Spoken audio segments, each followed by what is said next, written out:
you're in central London with Arise News. Over the next hour, we have all of the global stories that you need to know about.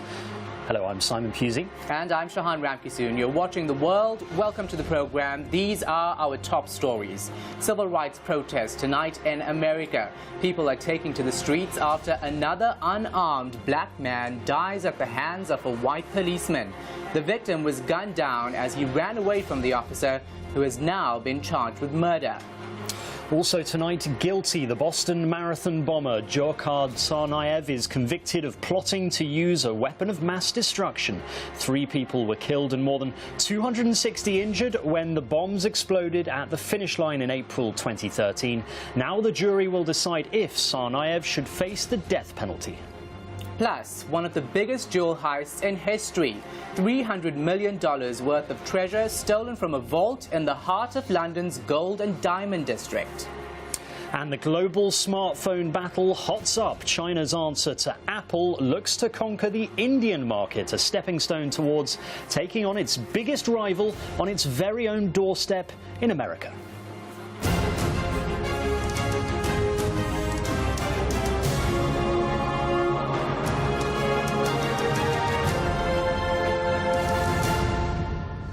There are civil rights protests on the streets of South Carolina tonight after a white police officer gunned down an unarmed black man, killing him as he ran away.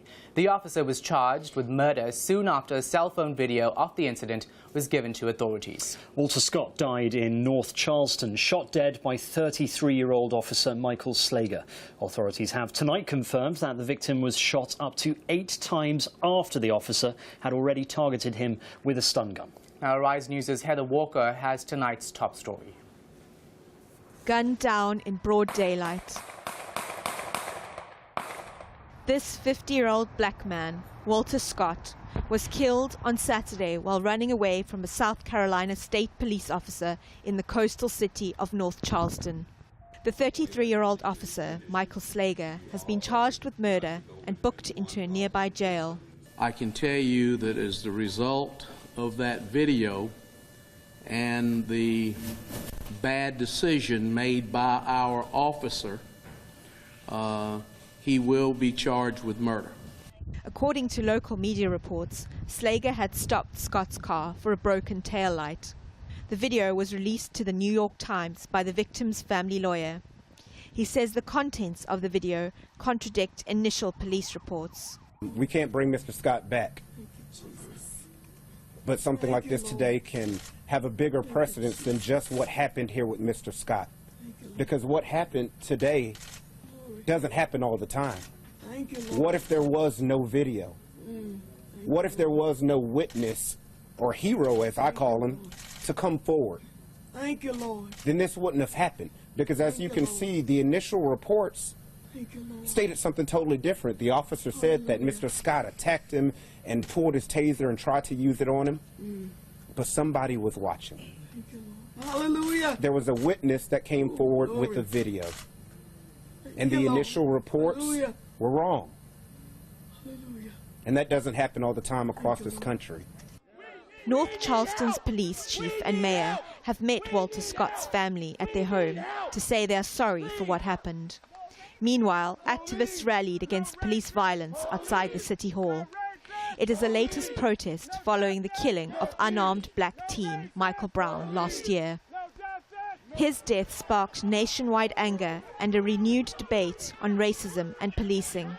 A jury chose not to indict the police officer in that shooting. Since then, other killings by police have prompted protests in Wisconsin, Georgia, New York and California.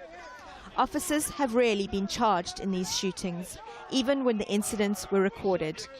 Police officers have significant legal protection in the United States, and the evidence required to bring charges against them is rarely produced.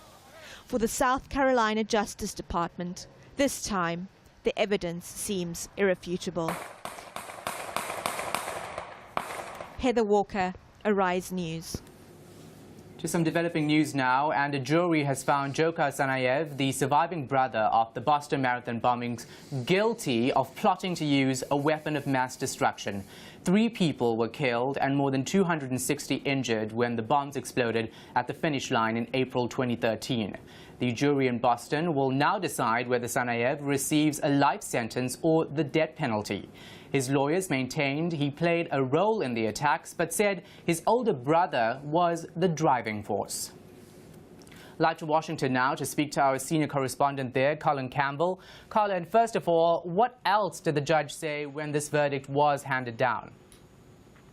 Well, the judge obviously looked at some of the evidence and knew that this was probably going to be the outcome. But, of course, there is a lot more to mitigate here, whether or not Tsarnaev is going to get the death penalty. And what will happen here is the judge will look over the evidence.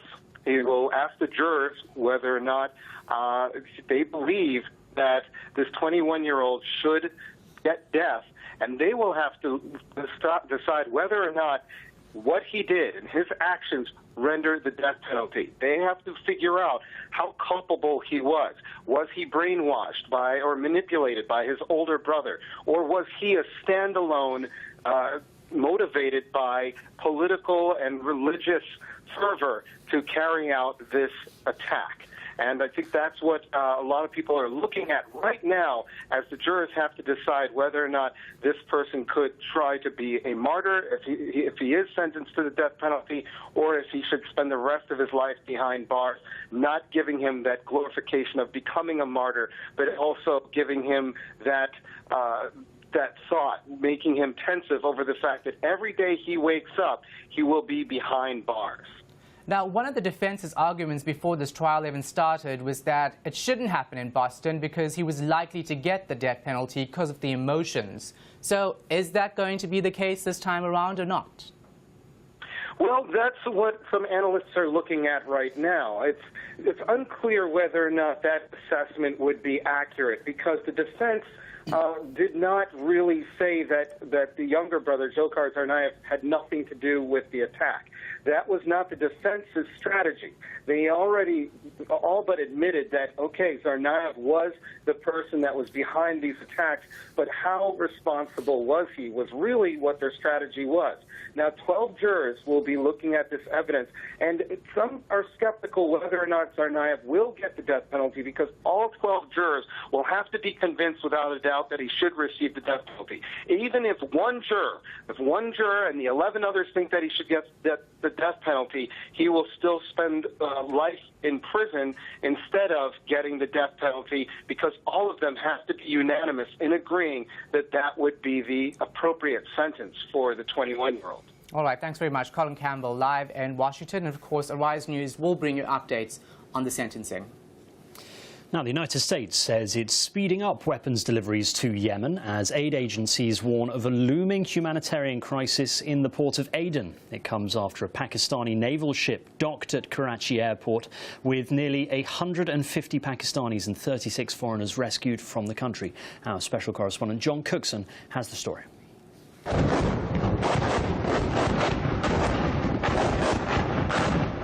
The latest footage into Arise News shows recent bombing of Aden harbour as Yemen slips towards all-out civil war. At least 500 Yemenis have died so far, with aid agencies calling the situation on the ground beyond desperate. A coalition led by Saudi Arabia started airstrikes 2 weeks ago on Houthi targets in the Yemeni capital of Sana'a. The United Nations says dozens of children have died in airstrikes. Of the 560 people who have been killed since the start of the fighting, an estimated 74 of them are children. Another 44 children have been maimed. America is speeding up arms supplies and bolstering intelligence sharing with the Saudi-led alliance bombing the Houthis, who are aligned with Iran. The American Secretary of State now warning the current turmoil is helping Yemeni's al-Qaeda group, AQAP, to make gains. The terrorism threat to the West, including the United States from AQAP, is a long-standing and serious one. That one we will keep combating. We obviously will change the way we do that in accordance with the circumstances there. Obviously, we hope that order is restored to Yemen, not only for that reason, but because there's a lot of suffering going on in Yemen.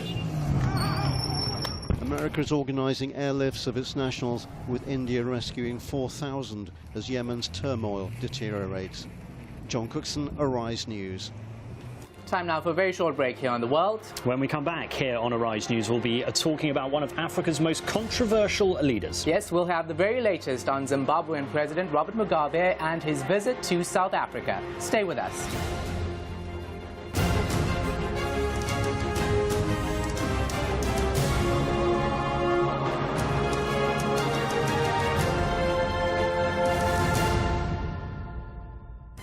The best way to predict the future is to create it. There's a special breed of achievers out there that are called tomorrow's people, the highly creative ones who live in the future. They imagine what will be and strive to make it happen. They're bold. They refuse to wait for the future. Tomorrow bends and conforms to their ideas. At Access Bank, we share the same sentiments. We've been able to grow our bank to become a leading player in Nigeria with a strong presence across the continent, adopting best practice in everything we do. Our mantra for success is simple: speed, service, and security. Those who shape tomorrow, strive for, and demand perfection. At Access Bank, our service culture of speedy response and drive for excellence is the blueprint for creating customer experiences that will echo for generations.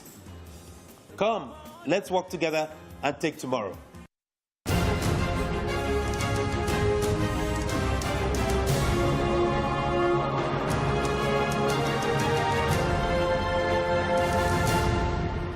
You're watching The World with Simon Pusey and me, Shahan Ramkisoon. And these are the top stories here on Arise News this hour. Civil rights protests tonight in America. People are taking to the streets after another unarmed black man dies at the hands of a white policeman. The victim was gunned down as he ran away from the officer, who has now been charged with murder.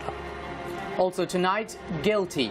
The Boston Marathon bomber Dzhokhar Tsarnaev is convicted of plotting to use a weapon of mass destruction. 3 people were killed and more than 260 injured when the bombs exploded at the finish line in April 2013. Now the jury will decide if Tsarnaev should face the death penalty. Plus, one of the biggest jewel heists in history. $300 million worth of treasure stolen from a vault in the heart of London's gold and diamond district.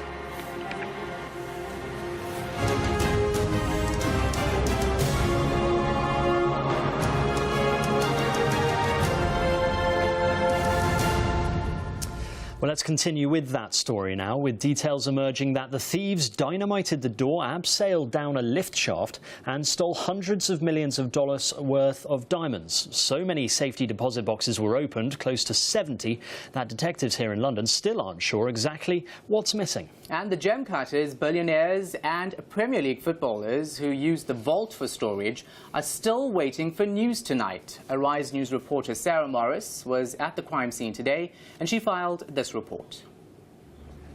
They call it the Diamond District, Hatton Garden, the street lined with jewellery stores and supposedly impenetrable vaults where dealers and collectors store their most prized possessions.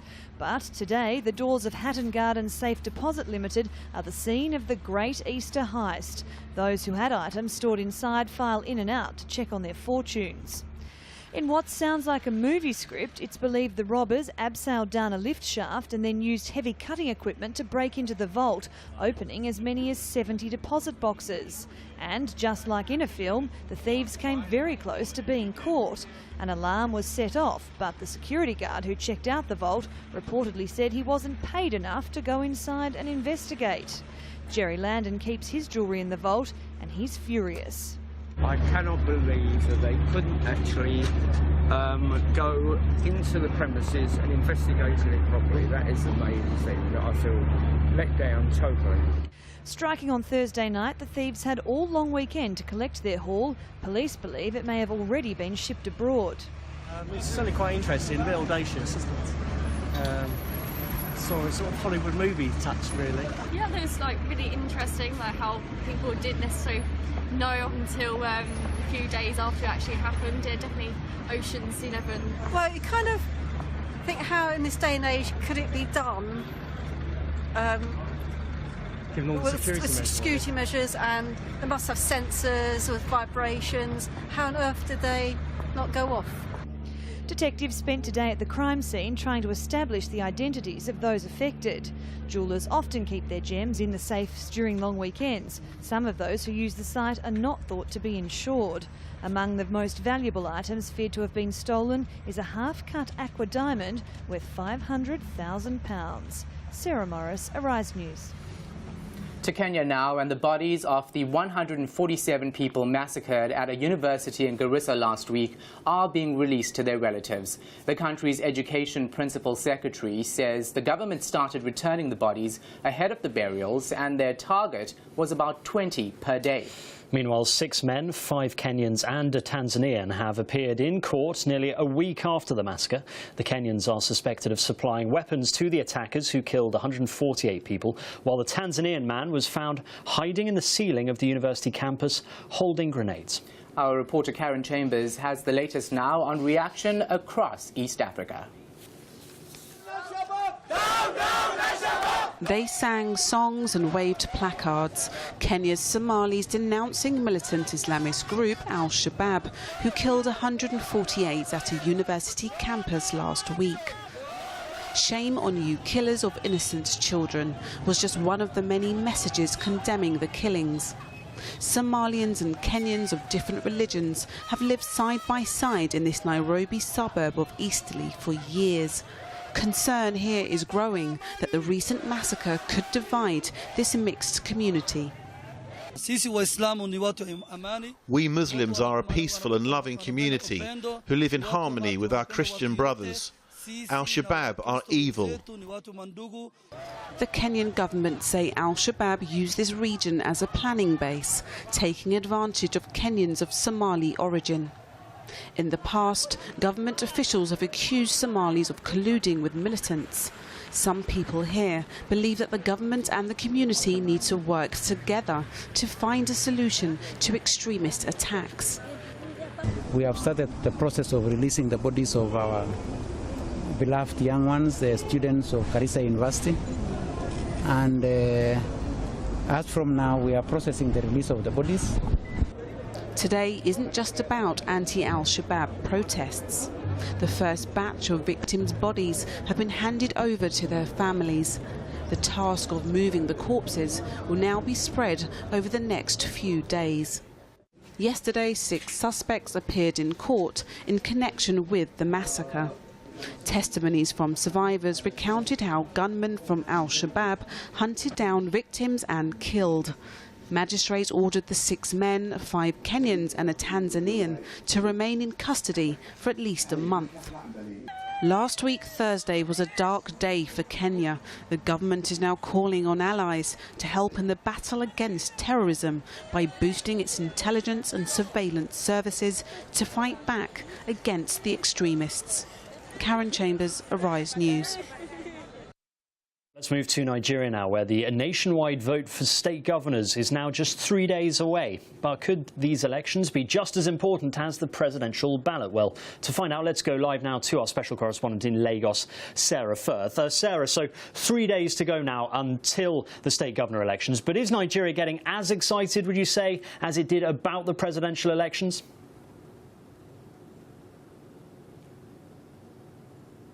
Well, perhaps it's not the international headline-grabbing stuff of the presidential elections, but the gubernatorial elections that are going to be taking place on Saturday are just as important. It's going to be the splitting up of different parties, different governorships of Nigeria's 36 states. And the governors of the 36 states in Nigeria do hold a considerable amount of power. They're the ones who decide where the budget that they're allocated from the Federal Reserve gets divvied up in their states, and they also help to shape state policy. So it's certainly absolutely crucial. It's not over yet. Until you have those gubernatorial elections take place, we won't know how that power will be divvied up amongst those states. So it's certainly going to be an interesting election. And Muhammadu Buhari, the president-elect, of course, was out canvassing. Why are these elections important to him if he's already won that presidential election?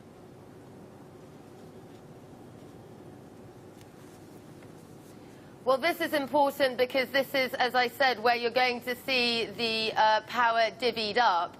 I think it's evidence about how important these elections are to the president-elect and to all the parties involved, in that you had Muhammadu Buhari here in Lagos yesterday, and he was in Lagos to drum up some support for the APC candidate for the governorship, Ambode. And so that speech was quite important, as we said, trying to drum up that support. And so absolutely critical, of course, because he's been campaigning in the lead up to the presidential election, making big promises. And the APC slogan is one of change. So to deliver on those promises, he's going to want to have as much support as possible drummed up in those governorship elections that will take place on Saturday. And briefly, Sarah, we've heard of candidates swapping parties. Is this in danger of confusing the electorate somewhat? Are people voting for the candidate, do you think, or the party in this election? Very briefly, if you will.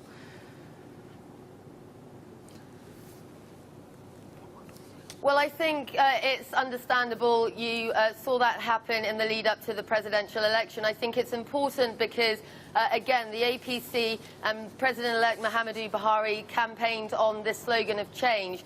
And really one of the biggest criticisms is, look, you've got this party with many defectors from the PDP, from the former administration. So some of those big promises about anti-corruption, about tightening security, I think first and foremost that's really going to start within Muhammadu Buhari's own administration, because you've got so many from the previous administration now making up the new party. That being said, there is a lot of optimism, given that you've seen such an exciting presidential election, and certainly this weekend's gubernatorial election predicted to be just as pivotal and interesting.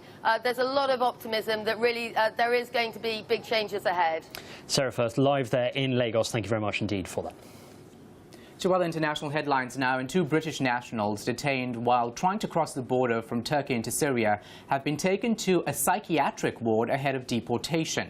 They were picked up last week along with 7 other Britons. Turkey has been a favoured route for thousands of foreigners who have joined the ranks of the Islamic State and other extremist groups in Syria and Iraq, sparking criticism from European countries over lax border controls.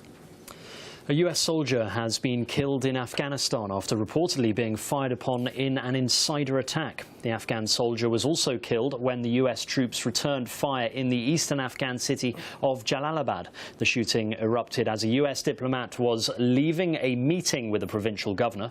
The US troops involved in the latest incident are part of NATO's Resolute Support mission, which replaced combat operations last December. Rwanda says France's declassification of documents relating to the 1994 Rwandan genocide will shed light on unanswered questions over the mass killing. France's president authorized the release of the archive in Paris to mark the 21st anniversary. The contents of that archive may give insight into what role, if any, France played in what happened. Julia Kalanina reports. As Rwandans mark the 21st anniversary of the country's genocide, France has declassified archival documents at the Élysée relating to the tragedy. The documents are being made public after years of accusations from Kigali that Paris shares some responsibility for the 1994 genocide. France has admitted making mistakes but denies complicity in the genocide. Last year, it even pulled out of the 20th anniversary commemorations in protest after Rwanda's President Paul Kagame accused France of playing a role in the deaths of some 800,000 people, mainly ethnic Tutsis. The newly released documents relate to Rwanda between 1990 and 1995 and span the 100 days of genocide. They will be made available to researchers and victims' groups. Yesterday, Rwanda began 100 days of genocide remembrance commemorations. The genocide was triggered on April 14, 1994, when Rwanda's moderate Hutu president was killed after his plane was shot down. Commemorations will continue until July 4th, the day current President Kagame's Tutsi-led rebels defeated the government troops 21 years ago. Julia Kalanina, Arise News. A human rights group has called on the Democratic Republic of Congo to investigate the late-night burial of at least 421 bodies last month. The government said local authorities had buried the corpses, saying they were dead fetuses, stillborn babies and unclaimed bodies. Human Rights Watch believes the bodies might belong to people killed in anti-government protests in January or a crackdown on Kinshasa criminals. At least 40 people died in the violent protests against a proposed law to require a national census before an election, a move that opponents said was an attempt to delay the vote and extend President Joseph Kabila's mandate. Zimbabwe's President Robert Mugabe addressed journalists from around the world in Pretoria today. It's Mugabe's first official state visit to South Africa in more than 20 years.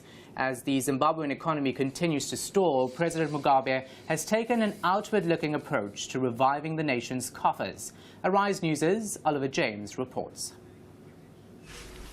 Water management, diplomacy and trade. Zimbabwean President Robert Mugabe has backed a series of agreements with neighbouring South Africa in an attempt to boost ties between the countries. Speaking at the signing ceremony, South African President Jacob Zuma underscored the importance of the agreements. Our deliberations of today put great emphasis on the importance of signing the agreement on the establishment of the Binational Commission, whose objective is to take our relations to a higher level and to be led by the heads of state of our respective countries. We have also just witnessed the signing of other agreements to further enhance our relations. During his address, President Mugabe was eager to stress the two countries' shared colonial history. Well, social roads, well, that is history now. But from Cecil Rhodes, from the lot of the others that we have had, Ian Smith, etc.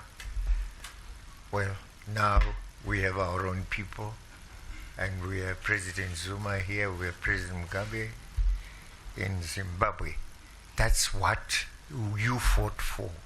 I say you, all of you whose parents were with us, and you who were born of those parents. I hope you are also freedom fighters by birth. And if you are freedom fighters by birth, we hope you support us. As the Zimbabwean economy continues to stall, President Mugabe has taken an outward-looking approach to reviving the nation's coffer. Mugabe brought several ministers and minders with him on the trip, which he says shows his readiness to develop relations with other countries. But critics say his travel costs are unnecessary, totaling $10 million so far this year. Oliver James, Arise News.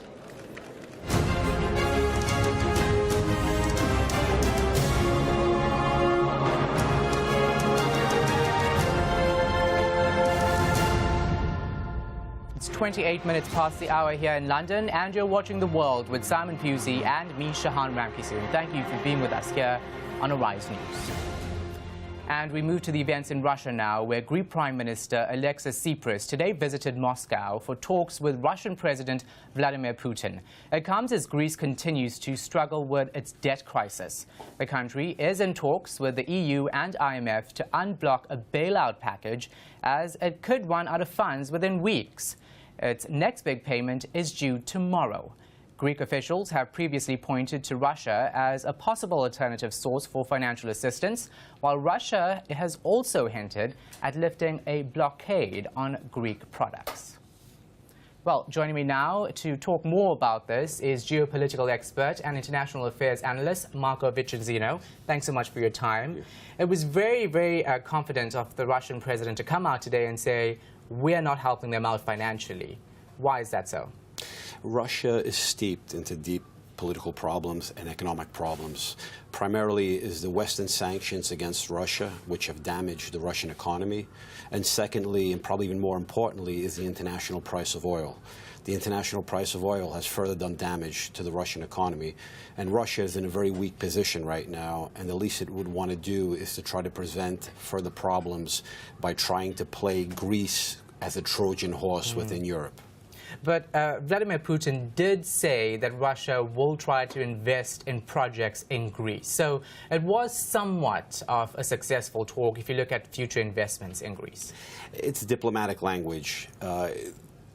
Tsipras, the Greek prime minister, would like to, his visit to Russia was a message to the Europeans, quote unquote, we have other options beyond Europe, i.e. meaning Russia and meaning China also. But in this case, their options remain limited because Russia is, once again, being in a weak position. Any gestures would be more symbolic than anything else. So this, I think, more is in terms of rhetorics than concrete reality. Greece remains steeply in debt.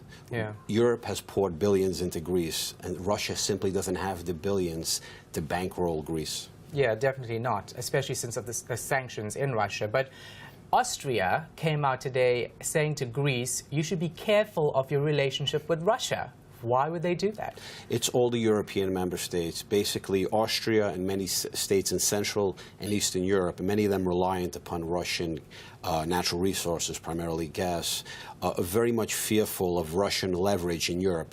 Russia will try to use its leverages and all the weak points in Europe that it can see, whether it's with Tsipras in Greece, Viktor Orban in Turkey, or even populist parties such as Marine Le Pen in France. Those remain points of leverages, and many other states in Central and Eastern Europe remain quite sensitive to Russian hegemony or Russian influence in their part of Europe. Yeah. Now, if you look specifically at Greece's financial woes, they are struggling. They're trying to get war reparations from Germany, $300 billion worth. Do you think they're going to actually meet tomorrow's deadline for the IMF payment?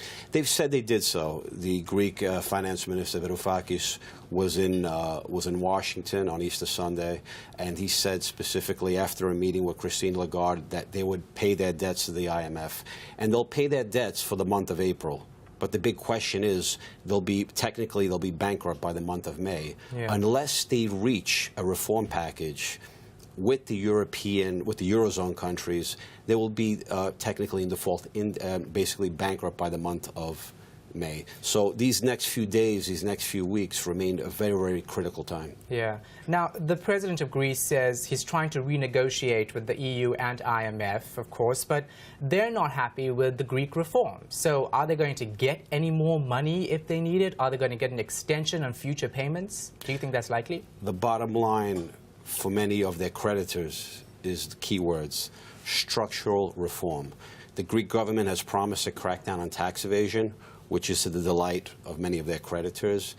But the bottom line is, will they do the structural reform, whether it's in terms of pensions, other issues, labor reform, and in this point, the current government has so far proven reluctant. So my opinion is that before they issue any more money, before they come up with a new reform package, their creditors want to see true dedication and commitment to structural reform. So we're always talking about the leaders of all countries, the IMF, EU, Greece's president, trying to get this bailout. But how does this actually affect people in Greece? Well, people in Greece, obviously, it's an extremely difficult situation, probably one of the most difficult periods since the Greek Civil War, since the Second World War. And many has to do with internal corruption, endemic corruption, I would say, and many factors internally in Greece. And many countries have lent to Greece in a fairly irresponsible way. But the Greek government has to be realistic. Many of the privileges that they offered over the years to the private sector, many of, I would say, exaggerations in terms of the way they've run their economy, simply has to come to an end. There has to be a transformation. I'm not saying that Greece 100% has to live up to all their commitments. There has to be a bit more of leeway on the part of their creditors. But before their creditors do so, they want to see that commitment, once again, to that structural reform, a real, true transformation in the Greek system, political and economic and beyond. Yeah, it'll be interesting to see if that happens. Thank you very much. International Affairs Analyst Marco Bicinzino. Appreciate your time. You are watching The World with Shahan Ramkisoon and Simon Pusey here on Arise News, and there's a lot more still ahead this hour, including business. US delivery company FedEx is launching a €4.4 billion bid to buy its Dutch rival TNT Express. Stay with us.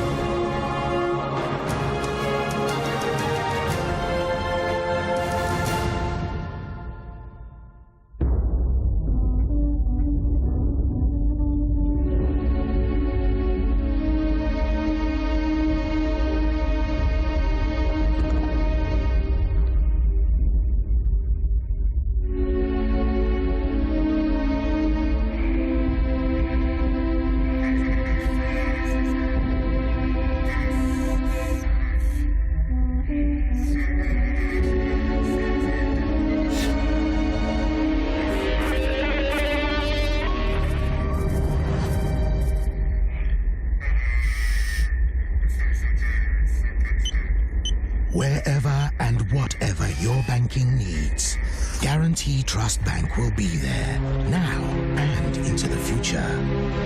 Because you're at the heart of everything we do. Guarantee Trust Bank, proudly African, truly international.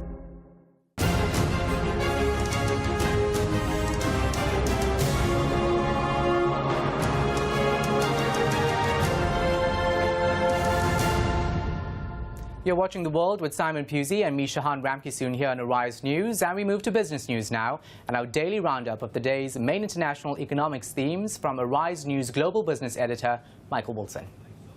It was bound to happen. Royal Dutch Shell to buy BG Group, one of the biggest deals of the year. Bound to happen because given the oil price and the continuing need for big investment, the way forward is big in oil and gas. In fact, BG had been found as a serious takeover target since Brent crude prices started to collapse in June last year, and for many years before that for lots of different reasons. Dwindling gas reserves in Egypt dragged down the group's profits, and its senior management fairly mixed. FTSE 100 energy firm is the third largest listed in the UK after Shell and BP. As I said, the low oil price is moving others to think about mergers and acquisitions. Industry insiders say that Exxon could break up the deal by outbidding Shell for BG. However, more likely it might be a move to acquire another company similar to BG's size, on the grounds that Exxon should not be the last single person at the dance looking for a partner. Exxon's long been rumoured as a potential bidder for BG and now has both the motive and the opportunity. Like Shell, it's struggling to grow, and it'll find it easier to raise production by deal-making than by drilling. BG has attractive positions in some of the country's most interesting long-term prospects, including oil in the deep water off Brazil and gas off the coast of Tanzania. Both of those positions are large and complex projects to develop, and that would benefit from larger company involvement. Watch this space. Globally, the IMF's economists have spoken again, and they don't really like what they see. According to the experts there, the world is caught in a low-growth trap, as what they describe as innovation withers, and the population ages across the Northern Hemisphere. The IMF said that lost dynamism would not be regained in the near future and leaves it vulnerable to a fresh recession. It's unclear what the authorities could do to fight off a slump next, as debt ratios are already at record highs and central banks are running out of ammunition. Sorry about the doom and gloom, but it has to be reported. If you prefer, comfort yourself with this, that private economists have confidently predicted 27 of the past 3 recessions, and predictions from multinational organisations like the IMF and the Organisation for Economic Cooperation and Development have remained very similar to the private sector consensus. Similarly bad, that is. But let's be charitable. We shouldn't blame economists alone for their inability to peer into the future. It's simply all too complex. Our global business editor, Michael Wilson, there. Now, when the Bank of Japan launched its stimulus program in April of 2013, economists liken the move to firing a monetary bazooka. The BOJ pledged to achieve 2% inflation in roughly 2 years after 15 years of deflation, and they began buying bonds and other assets aggressively. But it hasn't gone according to plan. Japan's inflation is flat and growth has stalled. Ryan Brooks has this report. The Bank of Japan keeping its colossal stimulus program steady after a board vote on Wednesday. That's even after recent signs of weakness in the economy, skimpy consumer spending, and sputtering factory output. But unchecked stimulus may be the wrong turn on this road to recovery, says Jim Walker of Asianomics. It should be reversing everything that it's done in the last 3 years, or 2 years, and going back to the policies of the DPJ, which were a managed decline of the Japanese economy, increased taxation, reduction in the budget deficit, and just realising that you can't stimulate inflation and economic growth in a country that doesn't have enough people to populate that growth. The bank remains optimistic about a recovery 2 years to the month since it rolled out the stimulus program, aiming to hit 2% inflation by this year. Now it's missed a self-imposed 2-year deadline to reach that target, but it believes it can do so by 2016. Even this new inflation goal seems far-fetched as prices haven't budged much since January. Energy is cheap and wages are stagnant. If consumers keep their pocketbooks closed and inflation continues to drag, the Bank of Japan could rev up its easing program when it meets again April 30th. Let's talk about some numbers now. The Johannesburg Stock Exchange went up, but the Lagos and Nairobi indices both fell. South African mobile phone operator MTN said an end of sanctions against Iran would benefit the firm and its shareholders by allowing it to transfer $1 billion worth of dividends from its Iranian unit to shareholders. Also, the rand strengthened against the dollar, with investors speculating that the Federal Reserve won't raise interest rates anytime soon. The naira edged higher and the Kenyan shilling fell, with local traders expecting lower numbers of tourists this year after last week's terrorist attacks, which is likely to hurt the local currency. Now, gold edged higher after the dollar fell. Copper rose because of heavy buying from China. Brent crude edged lower after U.S. inventories were higher than analysts expected. The US delivery company FedEx is launching a €4.4 billion bid to buy Dutch rival TNT Express. The move, as Kirsty Bassett now reports, is part of a larger global mergers and acquisition trend. It's a package worth €4.4 billion. That's how much FedEx is going to pay for Dutch delivery company TNT to expand its European network. 2 years ago, UPS tried to buy TNT, but it was blocked by European regulators. Analysts expect the FedEx deal to go through. In terms of FedEx, it significantly increases the reach of their European footprint. It's one of the reasons, of course, why FedEx is actually quite confident that, unlike the UPS deal, this isn't likely to be blocked by Brussels. So it seems as though it's a win-win situation. FedEx is the latest company to take advantage of low borrowing costs, funding the TNT acquisition through debt. And they're not alone. In the first quarter of this year, companies around the world announced M&A deals worth a total of $854 billion, up 21% on the same time last year. There have been fewer deals, but they're worth more. It's a trend that could be set to continue, according to Reuters Breaking Views columnist Quentin Webb. It seems likely that we're going to see a lot more M&A. We've got very favourable conditions. It's very cheap to borrow if you need to fund deals with debt. People seem to be rewarded by their shareholders for doing deals, and there are limited opportunities for organic growth, so people are looking at inorganic ways to grow. Currency fluctuations are also contributing. The weaker euro and, on the flip side, a strong dollar has meant that European targets are more attractive to US investors, and I think that FedEx TNT is a very clear example of that. The deal, which was unanimously recommended by TNT's board, saw the Dutch company's share price jump by more than 30%. FedEx and TNT expect the deal to close next year. European shares have been on the up. The positive move was led by a rally in energy stocks after the news that Royal Dutch Shell had agreed to buy BG Group. Tullow Oil rose 11%, with some analysts predicting that they may become a takeover target too. The dollar fell against the yen after the Bank of Japan decided to keep its current monetary policy unchanged. On Wall Street, U.S. stocks opened slightly higher, with Rite Aid Corporation shares rising 2% after the drugstore chain reported higher than expected quarterly profits, boosted by a jump in prescription sales. Now, China's answer to Apple in the smartphone market is Xiaomi, and it's setting its sights on India. As Jane Lanhee Lee reports, it wants to dominate the market in retail stores and online before it takes Apple head-on in the US. Chinese smartphone maker Xiaomi already rules in its home market of more than 1 billion consumers, and now it's out to conquer another, India. Here, Xiaomi is known to many as the Apple of China, and it's stretching its legs in emerging markets before taking on the U.S. India is the world's 3rd largest smartphone market, and Xiaomi is trying a new strategy. It's experimenting with selling offline. The company announced it would end its exclusive relationship with Flipkart.com and start offering its products through the mobile store retail chain. Xiaomi will also start selling through other online retailers like India's Amazon site and Snapdeal. So now you can buy your favorite Mi products across 5 channels. The smartphone maker's only been in India since July and has its work cut out for it in building market share. In the last 3 months of 2014, it had only about 4% of the Indian market, ranking number 6. That's compared to Samsung at 27%. It's a long road ahead to global dominance, but for a company that's only just turned 5, still something to ring home about.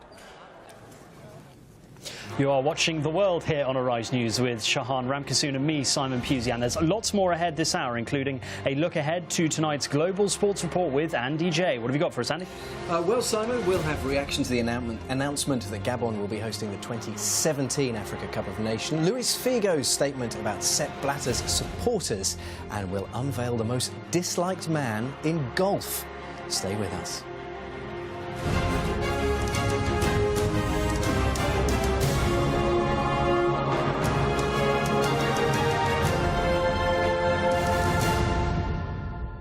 There is a reason Africa is called the new frontier. What was once potential is now an opportunity ready to be seized. Once revered for our resources, today's wealth lies in our people. People who build the cities that shape the future. People who know an idea in one place means business in another. A generation for whom technology means there are no borders, no boundaries. We are the new lions in a brave new world, kings of the urban jungle. And there's a bank that puts the world in our pocket and the future in our hands. UBA, Africa's global bank.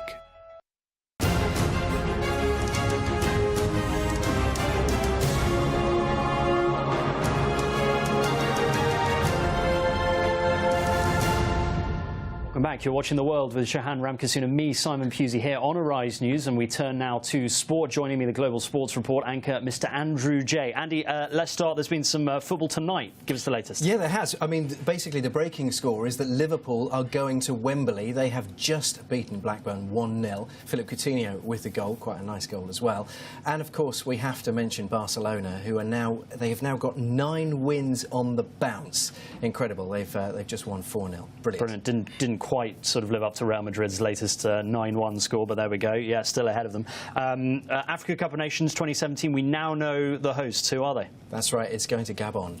I think they were the favourites. Everyone was making noises about this yesterday. They put in a terrific pitch, and of course they have hosted it most recently in 2012 out of the 3 nations that were bidding. I think the belief was that they've got 2 stadiums that are tournament ready, and they've made this promise that they can do 2 more in 14 months. I mean, when you make a statement like that, listen, we can build 2 incredible stadiums, tournament ready in 14 months.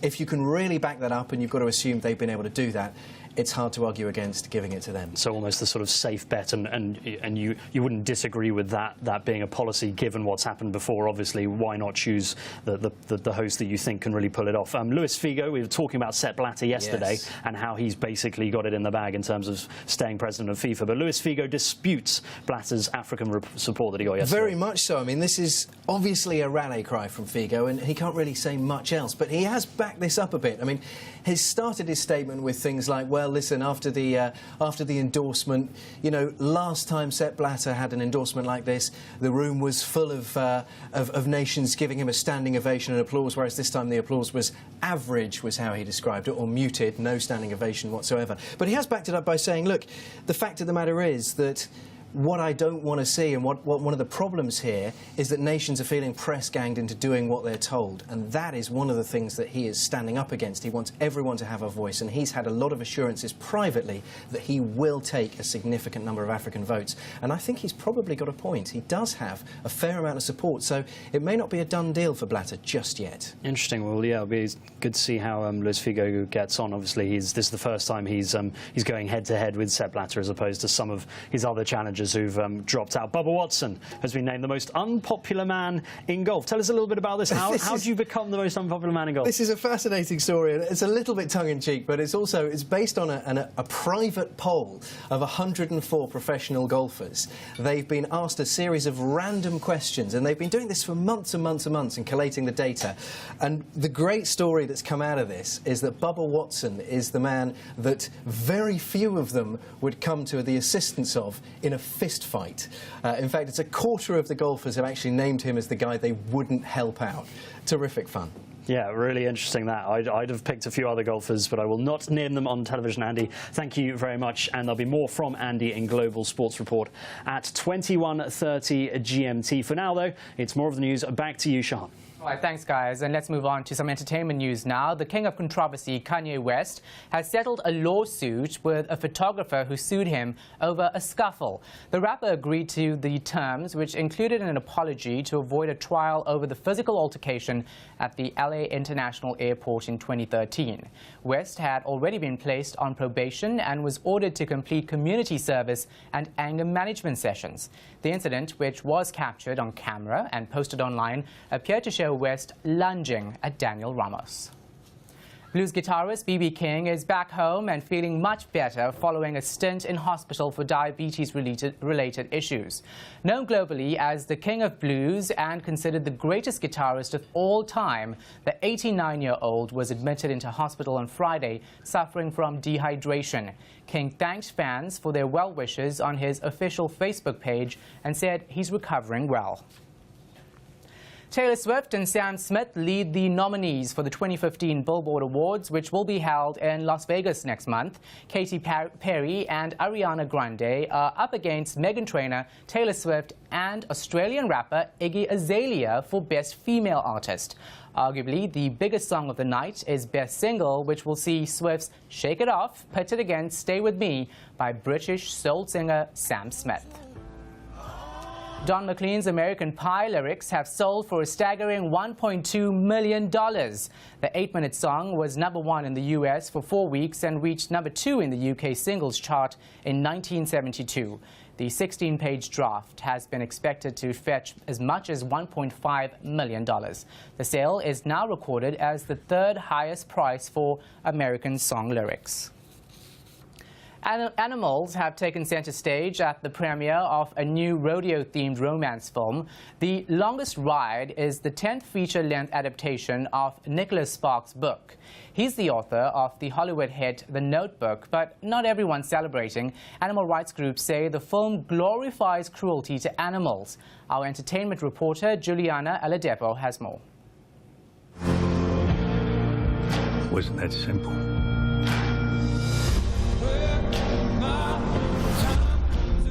You need to stop. Controversy in Tinseltown is usually left for behind the scenes. But in the new movie The Longest Ride, a film which tells the story of romance set amongst the backdrop of rodeo, animal rights activists took to the streets outside the premiere as PETA claims the riding of provoked bulls in the movie causes the animals to suffer from internal bleeding, broken bones, with the severely injured sent to slaughter. Being around for a long time isn't an excuse for cruelty, and these bulls, they are antagonized into bucking. They don't just do it naturally. They're either use electric prods or spurs, or, as we saw actually in the preview for this movie, bucking straps, which are straps or ropes that are tied around the animal's abdomens and cinched very tightly around the animal's most sensitive organs, which causes them to buck because they're in pain, they're uncomfortable, and they're in fear. And so this isn't an event that it should be out here in the public eye, and it certainly shouldn't be romanticized in a Hollywood film. The film's stunt riders totally disagree with the animal group's claims that the movie glorifies cruelty to bulls. Our teammates are these 2,000-pound animals out here, and they're treated better than the best racehorses in the world. They get the top diet every week, training, exercise, They get out here and they're proud of what they do. You see them take a victory lap every time they throw a rider. Clint Eastwood's son, Scott Eastwood, is the star of the film, alongside Britt Robertson, Alan Alda and Una Chaplin. It's bigger than a rodeo film. It's bigger than a PBR film. It's a movie about life. It's a movie about life choices and the choices we make. And I think that's important. The longest ride is being shown on the big screen across the globe now.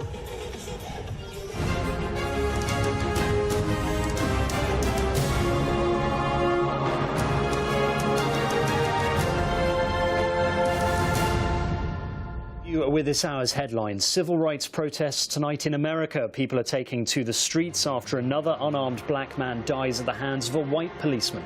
The victim was gunned down as he ran away from the officer, who has now been charged with murder. Guilty, the Boston Marathon bomber Dzhokhar Tsarnaev is convicted of plotting to use a weapon of mass destruction. 3 people were killed and more than 260 injured when the bombs exploded at the finish line in April 2013. Now the jury will decide if Tsarnaev should face the death penalty. Plus, one of the biggest jewel heists in history, $300 million worth of treasure stolen from a vault in the heart of London's gold and diamond district. And that is The World Tonight from London with me, Simon Pusey. And me, Shahan Ramkissoon. Coming up next, the main international headlines and world briefing. And at hour, the Global Sports Report with Andy J. So please do keep it here on Arise News. For now, from the entire team here in London and around the world, thank you for watching and do stay tuned.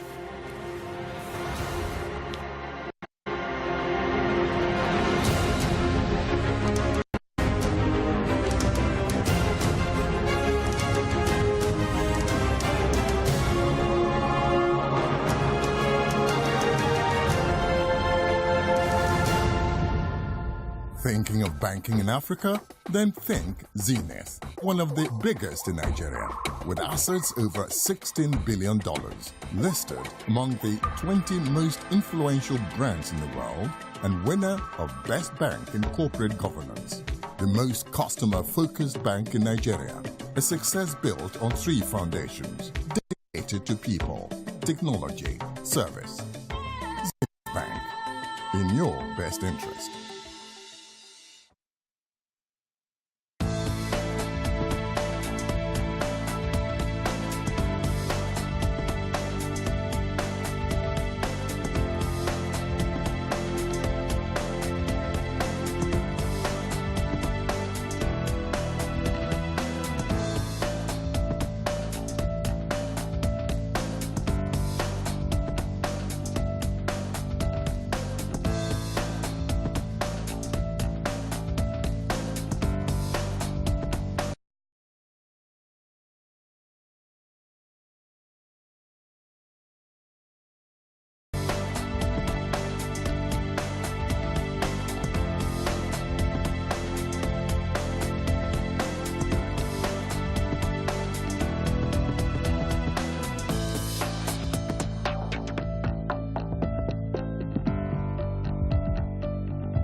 Ew. Lucy? Hey, I'm on number 2 if you need me. just sounds the same. But that's fine. Anything different, Lucy? Any big names? Oh, no. You know I love them. Yeah, I've got the Boston guy.